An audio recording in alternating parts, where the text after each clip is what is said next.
Dear devotees, we have just 2 days left in this series on the Shikchashtak. Yesterday, I was explaining to you the shlok where Mahaprabhuji is praying to Shri Krishna as we were in the kirtan we were just singing. When will that day come that while chanting your name, tears will come to my eyes, my heart will melt, my body will thrill when I think of you and when I chant your name? When will that day come so that I know I'm making progress on this path? That's one of the primary signs of progress on the path of bhakti.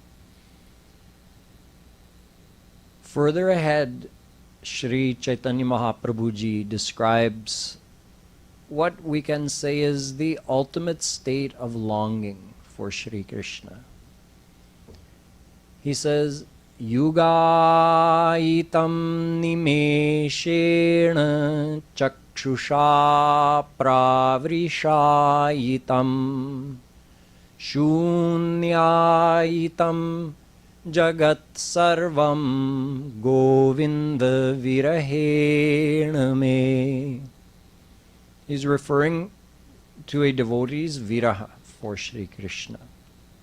Viraha is described as a sweet pang of separation, a pang you feel in your heart, like a deep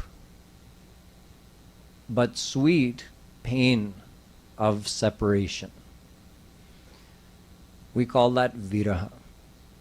Initially it's felt like that. It becomes more intense as the devotee progresses, and it gets to the point that viraha produces a heat in the chest. And tears come from the eyes. Tears flow from the eyes. Just like, well, not just like, but we need something to compare it to. So something like in the world, when you're separated from someone you love, you might cry. You might think about them, how much you love them, and how much you wish you could be with them, and you cry. These are tears of separation that we have in the world. But a devotee has such tears for Shri Krishna even though he's never met him yet. But he feels closer and closer. He feels that Shri Krishna could come and meet him at any time. So Mahaprabhuji says, when the devotee's heart is heated in this way by the viraha, it's like heating gold in the fire.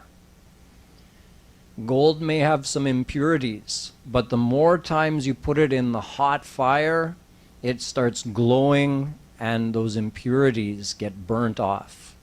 That's what happens to our heart. The fire of viraha and the tears. So the fire burns away the impurities and the tears wash away the impurities. The two work together to clean our heart. Eventually a devotee reaches such a stage of heart purification that they desire Shri Krishna so much that there is nothing else for them. Shunyayitam jagat sarvam. The whole world becomes shunya, becomes empty for a devotee at that stage. Govinda virahena me. In viraha of Govinda, the whole world becomes blank. There's a steady, constant stream of tears flowing from the eyes. And yugayitam nimeshena.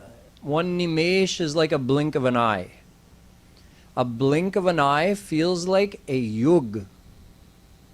A yug is hundreds of thousands of years. When you're separated from someone you love and maybe you're counting down the days until you meet them. So when you're, okay, there's 17 days left. And then part of the day goes by and you're thinking, oh, it's still 17 days.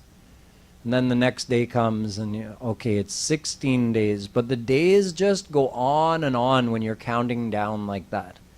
Just like kids count down at the end of the school year. It seems like those last few days just take forever. And when the vacations are coming to an end, at that time they don't want it to end, so those days go by very fast. The viraha is like that. That restlessness to meet Shri Krishna is like you're counting down the days to something you really want to happen. Those days just last forever. So here the intensity of the longing is such that every moment feels like hundreds of thousands or even millions of years. Imagine time being stretched, your experience of time being stretched to that extent.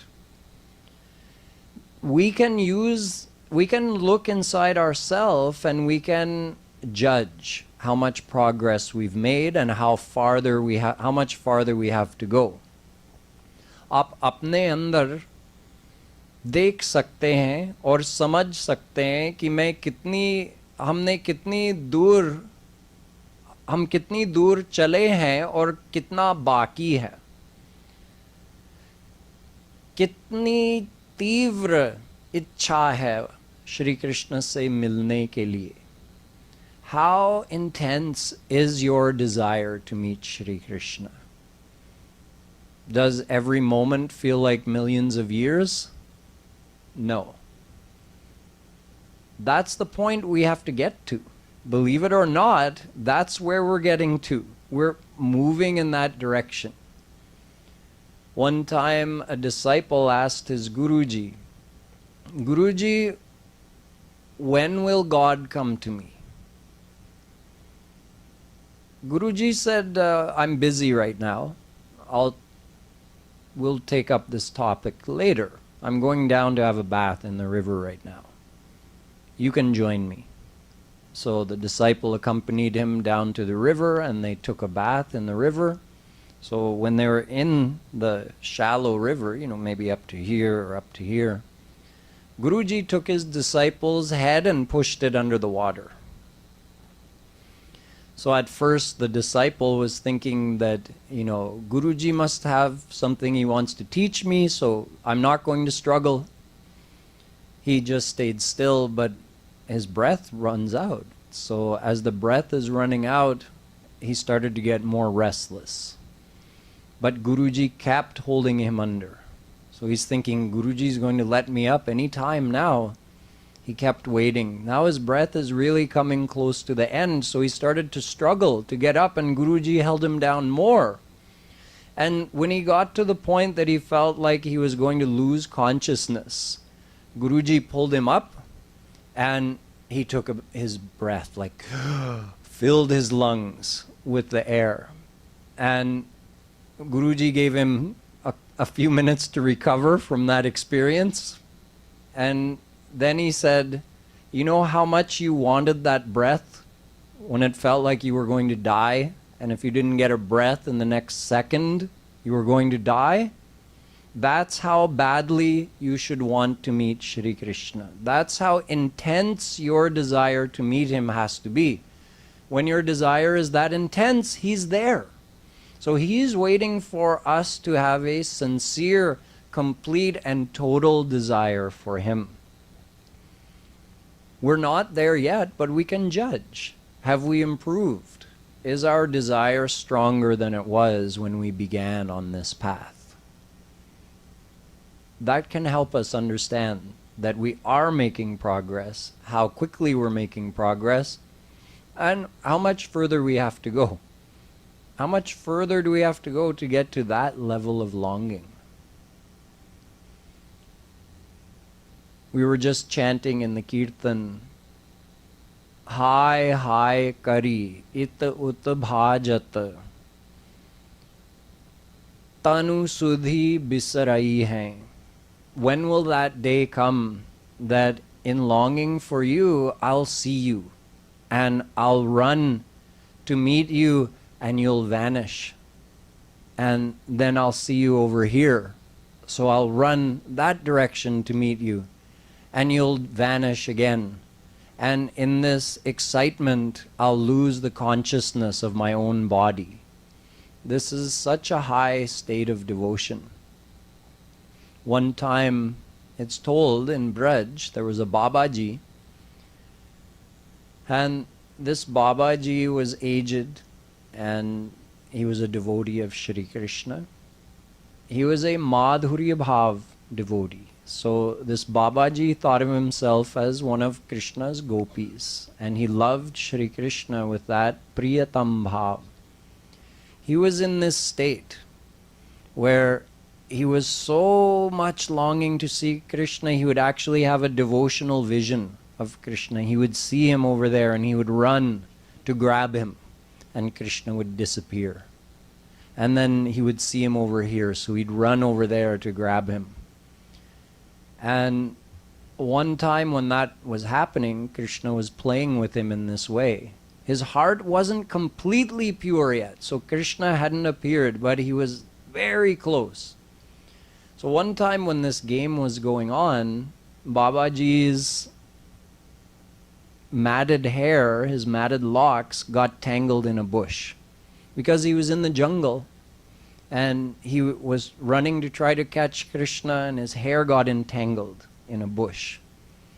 So he started to unentangle it himself, and then he thought, let me just wait. My beloved may be enjoying this jhanki of me in this humorous position with my hair all entangled. He might be laughing. So let me just stay like this. ऐसे ही रह गए, अपने जटे को सुलझे नहीं, ऐसे खड़े रहे, एक दिन के लिए, 2 दिन के लिए, 3 दिन के लिए. He kept standing there for a whole week. And he's decided, I'm not going to untangle my hair. I'll wait for my Priyatam to come and untangle my hair with his own hands. He kept standing and waiting. So Krishna came, but he came not as Krishna. He was in disguise as like a regular man, you can say. So he came and he says, Babaji, I've been walking by here every day for the last week, and I've been seeing you, and I'm just wondering to myself that why are you so lazy that you can't untangle your hair? I mean, it's been 7 days, you're still caught up here. So Babaji's answer was, you don't get in the middle of an issue between husband and wife. In other words, Babaji is the wife, Shri Krishna is his husband. Don't get in the middle. It'll end badly for you. So Krishna went on his way. Then he appeared again as Shri Krishna. But Babaji wasn't done. He appears as Shri Krishna. Everyone can turn their phones off when they come in the mandir. We have a chorus of phones every day almost, it seems like. So Babaji wasn't done with Shri Krishna. He says, you know what? I don't know if you're really my beloved, because my beloved is Radhika Ramana Shyam. The beloved of Radharani is my beloved. You're here alone? How do I know you're my beloved? He's thinking, I don't want just darshan of Krishna, I want a 2-for-1 deal. I want Radharani to come too. So, yeah, Krishna was reaching out to untangle his hair. He said, no, don't you dare touch another man's wife. Yeah, how do I know you're my beloved? You bring Radharani, then I'll know you're mine. So, Shri Krishna went, saw Radharani, he says, looks like you're going to have to come too. There's no way out of this one. Babaji's stubborn. So both Radha and Krishna came and appeared before him. Then he says, oh, you're my beloved. Okay, then Krishna came and untangled his hair and he met his beloved. So imagine having that level of longing and that level of confidence. That's the level we will rise to if we keep following this path. So in this shlok, Mahaprabhuji is describing this beautiful state of elevated devotion, it comes just at the top of the devotional ladder before God realization. Kripaluji Maharaj tells a story about a similar Babaji when Kripaluji Maharaj was young and he was walking in the jungles of Madhya Pradesh, and he himself was absorbed in various states of Mahabhav. He told the devotees a long time ago that he came across this elderly Babaji who was sitting in the jungle outside of his hut. He had a very simple hut, and this Babaji used to sit outside on the path, just like we were saying, Bata, Nihari, Tihari, Pal Pal. He's looking to the path that someone could approach through the jungle to come to his hut. So he's sitting there and watching the path expectantly. And he has a broken piece of mirror and a broken comb. And he's sincerely trying to comb out his beard, which is quite tangled, and his hair, which is also quite tangled. He's trying to make himself look good. So Maharaji was watching him, and he saw that as he was combing, he would actually say, Ha Shyam, and he would fall unconscious in longing to meet Krishna. So he was looking to the path, waiting for Krishna to come. He would fall, and his mirror and comb would fall on the side. And then after some time, he would wake up, and he would look around, and he wouldn't see Krishna. And then he'd pick up his comb, and he'd pick up his mirror, and he'd again start trying to comb his hair. And again, Ha Priyatam, and he'd fall unconscious, and the mirror would fall over there, the comb would fall over there. And when he woke up again, he'd do the same thing. So Maharaji went over to him and inquired, Babaji, why are you trying to comb your beard and hair? He said, I'm Krishna's gopi, and he may come any time. He may come any moment. I'm just waiting for him for years here in this hut, in this jungle. And I want to look presentable when he comes. I want him to be happy seeing me. I want to look nice. Imagine having nothing else but that desire and that confidence. Total longing and total confidence that he's coming. He's coming any moment. This is the parakashtha of longing. So we can aspire to that, and we can also just observe our own feelings, observe how they develop over time as we practice devotion.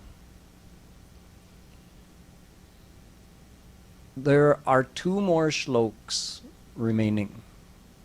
One of them is a reminder about selflessness.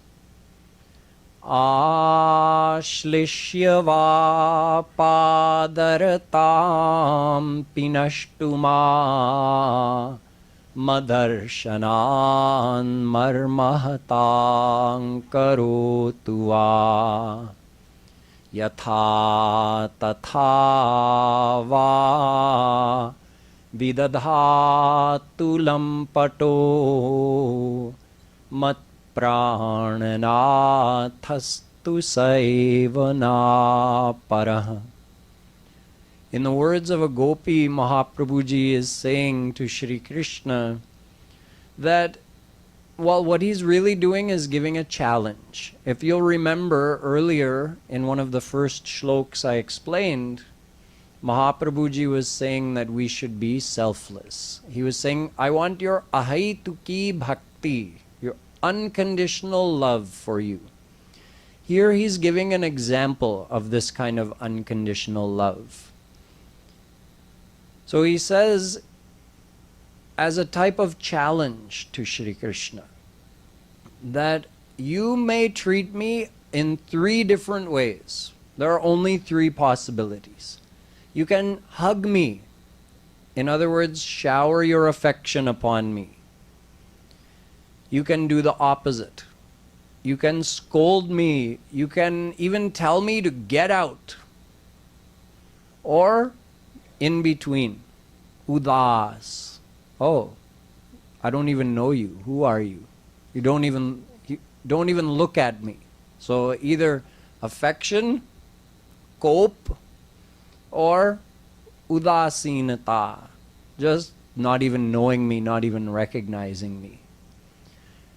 These are the three possible ways that you can behave with me. So in the words of a gopi, Mahaprabhuji is saying, I'm giving you a challenge. No matter how you behave with me, my love will go on increasing. Yatha tatha. However you want. You behave any way you want. Good, bad, indifferent. It doesn't matter to me. My love for you will go on increasing. If you give me affection, my love will go on increasing. If you scold me and kick me out, my love will go on increasing equally. And if you ignore me completely, my love will go on increasing. This is practical selfless love. This is one practical example. This type of love doesn't exist in the world. It's not even possible to consider loving somebody like this. Our love in the world is dependent upon us receiving the happiness that we expect from a certain person's behavior. That's why we love them, because they love us in a certain way, they give us affection in a certain way, they behave with us in a way that gives us happiness. But in devotion, we have to transcend that. Even though we can't meet Shri Krishna yet, अभी उनसे मिल नहीं सकते, लेकिन फिर भी ऐसी भावना बनानी चाहिए, हृदय में ऐसी भावना बनानी चाहिए. चैलेंज दो उनको, चुनौती दो उनको कि जैसे भी करो, मुझे अच्छा प्रारब्ध दे दो, बुरा प्रारब्ध दे दो, मैं हिलने वाला नहीं हूँ. ये चुनौती है. मैं हिलने वाला नहीं हूँ, तुम कुछ भी करो. क्यों? क्योंकि मुझे और कोई है नहीं, तुम ही मेरे हो, तो मैं और कहाँ जाऊँगा? Where else would I go? यथा तथा वा विदधातु लंपटो मत प्राणनाथस्तु स एव ना परः.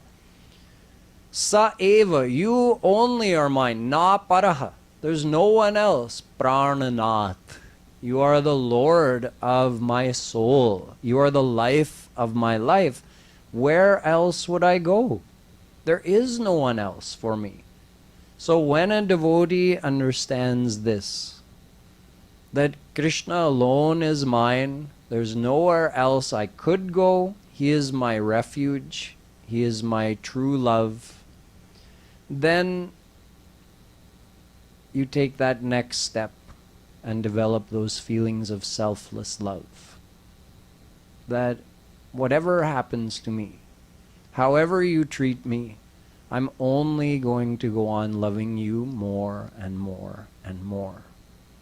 There's one example of this with the gopis, the prime example, how the gopis embodied this selfless love for Shri Krishna. So I'll explain that to you tomorrow, as well as the final shlok, which tells about 7 stages of progress on the path of bhakti.